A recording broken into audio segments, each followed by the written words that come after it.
It's great to be with you for our Thursday morning devotional on September 1st. Welcome to September.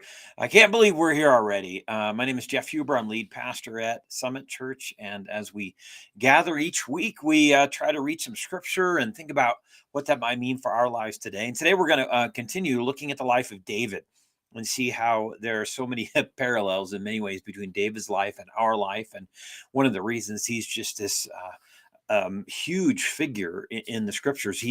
We've learned that he is talked about more than anyone else except for Jesus. We only hear Jesus's name more than David's when we read the entire Bible.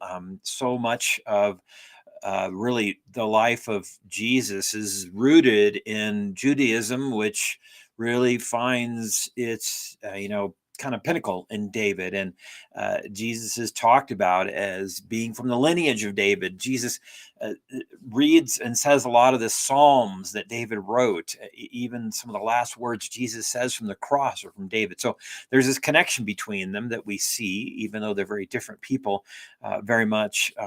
Understanding David can help us understand our own faith and what it means to follow Jesus, I think. So today we're going to actually look at we last week looked at the story of David as the one who was in collision with Goliath, and also how David experienced a different kind of how he kind of moved from being a warrior that just kind of went right into battle to one that was a little more thoughtful and offered forgiveness and grace to Saul, who was the king at the time, but David was set to be the new king. Not everybody knew that, but Saul is getting jealous and chasing David all over the countryside because David is becoming lifted up and everybody loves David, and the king is jealous and envious. And so we come to 1 Samuel 24, where we find this. It's actually kind of a funny story, and we talked about this last weekend, and I think it's great to revisit it as well. And so I just invite you to hear these words from where David spares Saul's life in 1 Samuel 24, because I think there's something that happens in this story that I think is really powerful for us today. And so we talked about some of it last week, but one of the parts of David's story has so much in it. We didn't get to cover all of it in a 4-week series. So I want to focus on one of the pieces I didn't really get a chance to spend time on this last week. So we read these words in 1 Samuel 24. After Saul returned from fighting the Philistines, he was told that David had gone into the wilderness of En-Gedi. So Saul chose 3,000 elite troops from all of Israel and went to search for David and his men near the rocks of the wild goats. We looked at this place, by the way, that's last week. It's a desert area that moves down towards the Dead Sea, and there's a lot of caves and other things that people can hide in. At the place where the road passes some sheepfolds, Saul went into a cave to relieve himself, to go to the bathroom. But as it happened, David and his men were hiding farther back in that very same cave. Now is your opportunity, David's men whispered to him. Today the Lord is telling you, I will certainly put your enemy into your power to do as you wish. So David crept forward, but he cut off a piece of the hem of Saul's robe. But then David's conscience began bothering him because he had cut Saul's robe. By the way, cutting the king's robe was kind of seen as a sign of disrespect. But he said to his men, and really probably, by the way, what he was doing was cutting a piece of the robe off, because then when he killed Saul, he could say, look, I've killed the king and now I have claim to being king. But he said to his men, David did, the Lord forbid that I should do this to my Lord and king. I shouldn't attack the Lord's anointed one, for the Lord himself has chosen him. So David restrained his men and did not let them kill Saul. After Saul had left the cave and gone his way, David came out and shouted after him, my Lord and my king, the king. And when Saul looked around, David bowed low before him.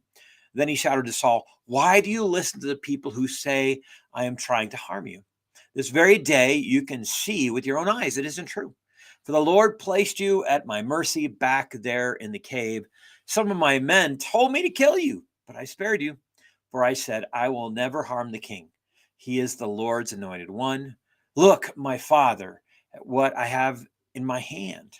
It's a piece of the hem of your robe. I cut it off, but I didn't kill you. This proves that I'm not trying to harm you and that I have not sinned against you, even though you have been hunting me, trying to kill me. May the Lord judge between us. Perhaps the Lord will punish you for what you're trying to do to me, but I will not harm you. And then it goes on, and there's just a number of kind of interactions that happen in this story. But I want to stop right there for just a minute, because here's where I want to talk about something I think it's really important. And here's the question I kind of asked in the title: what voices are you listening to?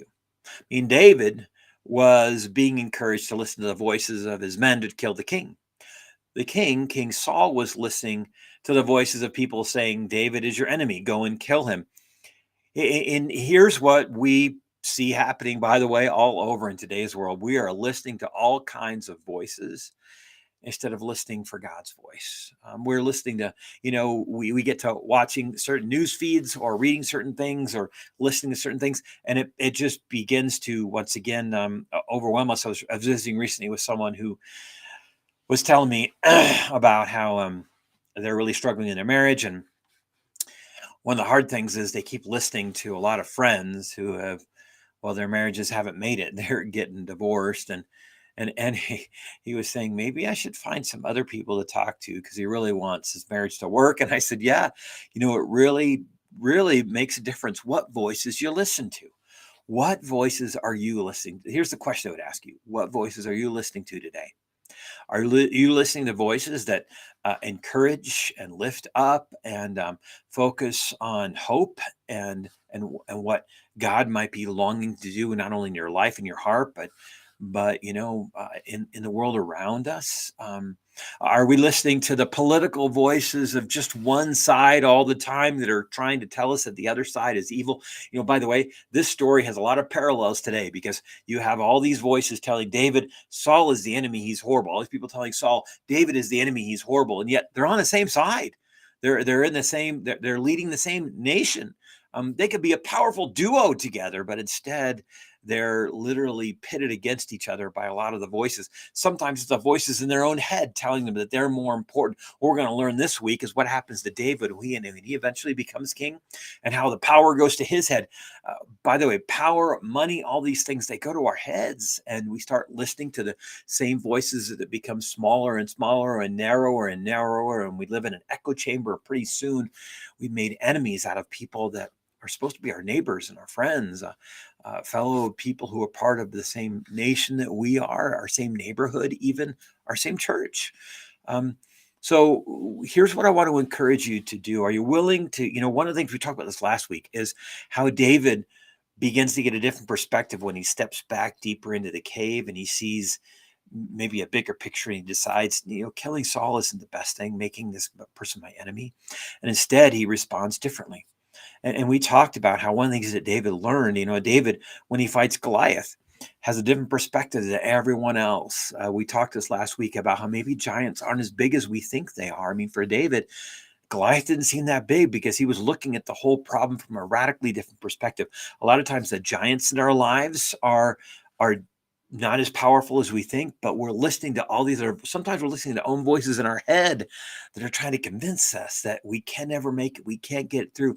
Or maybe you have those old tapes playing in your head that says you're not worthy, you're not lovable, you're not, and no one can really care. I mean, there's lots of different ways that we can sometimes listen to the wrong voices.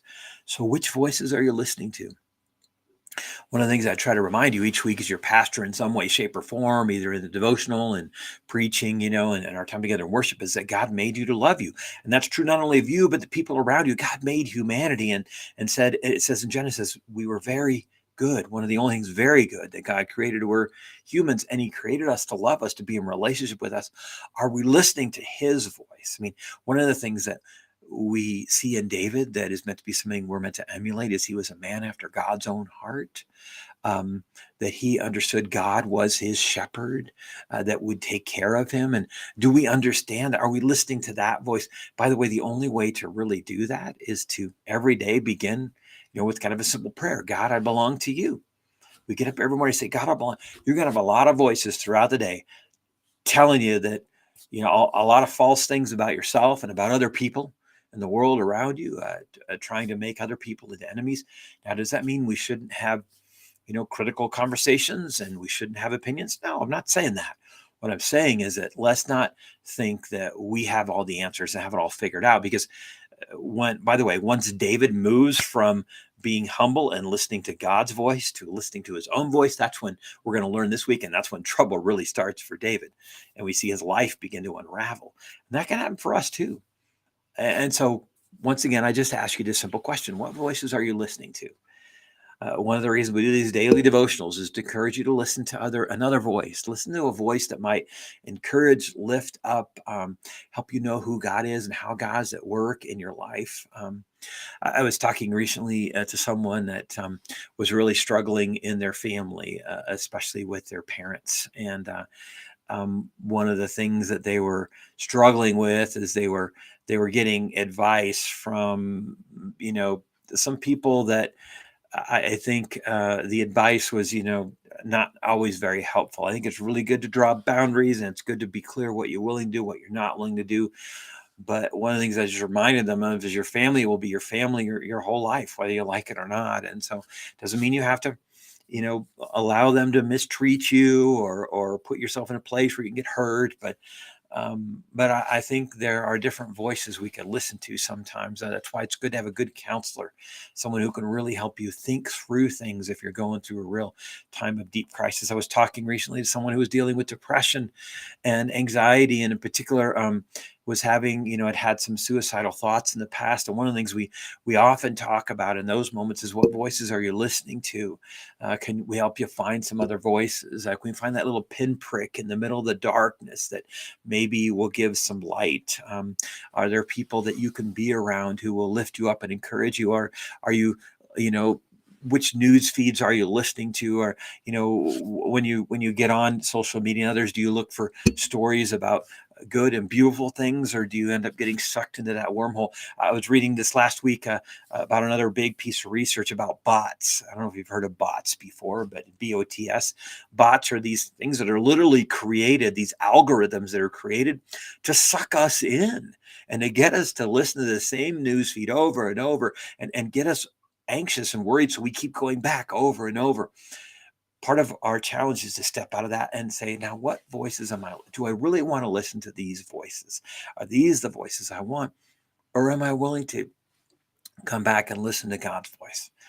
Once again, we give you daily meditation moments, so you might listen to a different voice each day. Every night, I encourage you to go to bed and look back over your day and invite God to help you see and hear his voice in that day and what you might be thankful for. By the way, keeping your gratitude journal. We've talked about that many times before. That's a great way to listen to a better voice, to listen to a voice that might be lift you up and encourage you, especially when we think about how God is the giver of all these good gifts. So really just want to kind of leave that thought with you today. What voices are you listening to? Are you willing to maybe turn and listen to a different voice that might encourage and lift up? Because when David does that, he does pretty amazing things. He doesn't kill when he could. He cuts off the robe of this person's garment. And then, we learn what happens later in the story, how Saul repents, at least momentarily. Eventually, it gets the best of Saul, the power, the jealousy, the envy, the anger, and he and his whole family die because of it, because they're listening to these voices in their head that really take them down a self-destructive path. And so, which voice are we listening to? One of the things I've been doing each week is ending with a psalm, each sermon. And so, and Psalm 57 kind of is from this time in Saul's life. And this is a great example of great psalm to read to help you listen maybe to a different voice and know that God is with us in the middle of, whatever we're going through, whether it's difficulty in our marriage, with our family, maybe in our job, in our, in those places, maybe there's a health concern maybe we're struggling with anxiety, depression, but really listening to that voice, that good voice, that voice that can encourage you is really important, I think, for all of us. I know it is for me. I could say for me, there are moments where I have started listening to other voices, as pastors during the pandemic. There are all kinds of voices. When will this end? How will we get through it? Am I doing the right thing when it comes to, masks and vaccines and all the things we talked about? And you can start listening to all those voices. And there was a group of pastors I met with regularly during that, and we just kept reminding ourselves, let's listen to the voice of the shepherd. of the Good Shepherd. And really, that's what Psalm 57 is about. It's about this time in David's life when he's going through all these challenges, running away from Saul. And I want to read to you as we close today this version of Psalm 57 from the Message. Now, before we do that, if there are prayer requests you have, or things you want us to pray for, we invite you to always put those in that message section, that chat in Facebook, YouTube, other places. You can also go right to our website, send us a prayer request. We'd love to be in prayer for you. Maybe there's something you're going through. You're like, I really need another voice in this, and you can just know we're praying for you. But I love this version of Psalm 57, which kind of puts it in more common modern terms. And so I invite you to hear these words as we kind of close our time together today. Be good to me, God. And now I've run to you for dear life. I'm hiding out under your wings until a hurricane blows over. I call out to God, to you, God, the God who holds me together. God you send orders from heaven to save me, humiliate those who kick me around. God, and those voices, by the way, God, here's a great way to think about it. God, humiliate those voices I'm listening to. Help me not to listen to them. God delivers generous love. God makes good on his word. I find myself in a pride of lions who are wild for a taste of human flesh. Their teeth are lances and arrows. Their tongues are sharp daggers. In other words, those voices around me are like these. They're like these like these things that want to devour me. But soar high in the skies, oh God. Help me listen to your voice. Cover the whole earth with your glory. Cover my life with your glory. God, those voices, they booby-trapped my path. I thought I was dead and done for because I kept listening to these voices inside my head sometimes. They dug a man trap to catch me and fell in headlong themselves. I want to stop right there. Can I just remind you that those voices will literally devour themselves. They will destroy themselves, especially if we leave them be. I'm ready, God, so ready. David goes on and writes, ready from head to toe, ready to sing, ready to raise a tune, to listen to a new voice. Wake up, soul, wake up, harp, wake up, lute, wake up, you sleepyhead son. I'm thanking you, God, out loud in the streets. In other words, listening to another voice, so I can be thankful. Singing your praises in town and country. The deeper your love, the higher it goes. Every cloud is a flag to your faithfulness. Soar high in the skies, oh God. Cover the whole earth with your glory. I love that closing line. Soar high in the skies, oh God. Cover the earth, cover our lives. Help us to hear your voice with your glory. That's my prayer for you today. My prayer is you would hear a different voice. You would hear God's voice and that beautiful psalm kind of echoing. They're meant to be sung. That was the song in the worship book of people. So my prayer is you would listen to that voice today. So as we close, once again, I just want to invite you to read that psalm. Sometimes Psalm 57, let it kind of sink in and hear that voice. And just invite you right now to bow your heads as we close. God, thank you for these moments together where we might stop and hear a different voice. I pray that each one of us would listen to your voice today and each day. Help us to get up every morning and listen for that voice, and not to get on our phones right away or look at other things, but instead to just listen for you. And God, help us throughout the day to turn to you in different moments. And when we're starting to get overwhelmed by maybe those other voices, just to pause, take a step back, kind of like David did, maybe even step back in the darkness of the cave and look at things differently, take a different perspective and hear your voice. God, we thank you that you are with us. We lift up all those who have named prayer requests. We know you hear those things. And God, thank you for these moments together to just listen to your voice. In the name of your son, Jesus, we pray. And the people of God, wherever they are, said, amen. Well, hey, great to be with you. We have this weekend, Labor Day weekend, we have communion. So you can join us online or in person. Make sure you have your elements with you. If you're here in person, we'll have those. And it's a great way to remember God's voice, is to come to the table and to listen for that. So I'm looking forward to that this weekend. We have a Drinks with the Pastor a week from today, so the September 8th. And so if you haven't been to one of those, we'd love to spend some time with you doing that, just getting to know each other on that day. A lot of things happening as we kick the fall off. I hope school has started well if you have kids. And if not, I hope it's a beautiful season as the colors start to change. So I look forward to spending that time with you over the next few weeks. Go in peace, serve God, and have a blessed day. Amen.